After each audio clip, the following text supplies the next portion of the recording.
থেকে শহীদ রাষ্ট্রপতি জিয়া রহমানের সমাধিতে শ্রদ্ধা নিবেদন জানানো হচ্ছে এবং সেখানে আমাদের বেশ কিছু নেতাকর্মী রয়েছে। তারপরও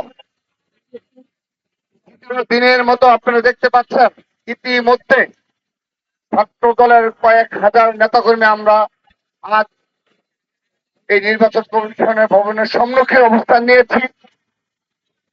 বাংলাদেশের একমাত্র স্মার্ট সিটি বসুন্ধরা এখন আরো নিরাপদ, আধুনিকতায় আরো এক ধাপ এগিয়ে। আমরা 12টার মধ্যে গতকালের ন্যায় এই পুরো রাস্তায় চত্বর ছাত্র দলের নেতাকর্মীদের পদধ্বনিতে মুখরিত হবে এবং আমরা গতকাল যে কমিটমেন্ট করেছিলাম যে একটি সুশৃঙ্খল এবং গণতান্ত্রিক প্রক্রিয়ায় যেভাবে দাবি আদায় করা সম্ভব আমরা সেই কষ্ট সত্য বিষয়গুলো মেনে নিয়েই আমরা সেই গণতান্ত্রিক প্রক্রিয়ায় দাবি আদায় করে ছাড়বো ইনশাআল্লাহ। আমরা গতকাল নির্বাচন কমিশন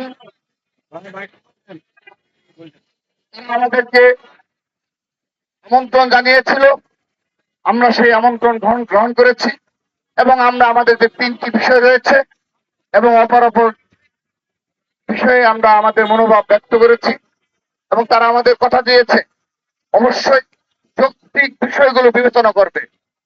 আমাদের দাবিগুলো অযৌক্তিক হলে তারা বিবেচনা করবে না, কিন্তু আমাদেরকে আশ্বস্ত করেছে আমরা যেভাবে যৌক্তিক ভাবে আমাদের দাবিগুলো তুলে ধরেছি তারা আমাদের যৌক্তিক দাবিগুলো বিবেচনা করবে। আমরা আজকে